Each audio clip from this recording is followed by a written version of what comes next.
Amoeba કેવી રીતે ખોરાક લે છે? અમીબા એક એવું સજીવ છે જેનો કોઈ ચોક્કસ આકાર નથી હોતો.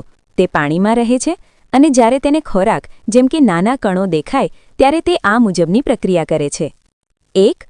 ખોટા પગ બનાવવો.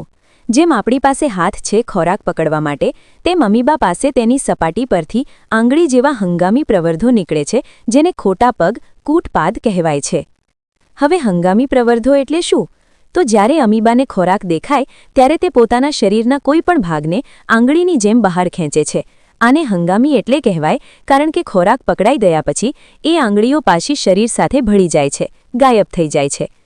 ઉદાહરણ તરીકે, જેમ આપણે કોઈ વસ્તુ પકડવા માટે હાથ લંબાવીએ છીએ, તેમ અમીબા પોતાનું શરીર ખોરાક તરફ લંબાવે છે. 2. અન્નધાની બનાવવી.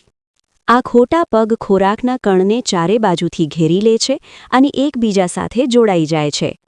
આનાથી એક નાની કોથળી જેવી રચના બને છે, જેને અન્નધાની કહેવાય છે, જે તમે બાજુના ચિત્રમાં જોઈ શકો છો.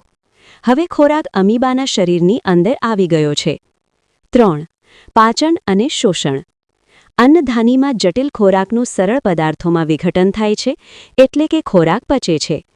આ પચેલો ખોરાક સીધો અમીબાના કોષરસમાં ભળી જાય છે. 4. નકામા કચરાનો નિકાલ. ખોરાક પચ્યા પછી જે નકામો કચરો વધે છે તેને અમીબા તેના શરીરની કોઈપણ સપાટી દ્વારા બહાર ફેંકી દે છે.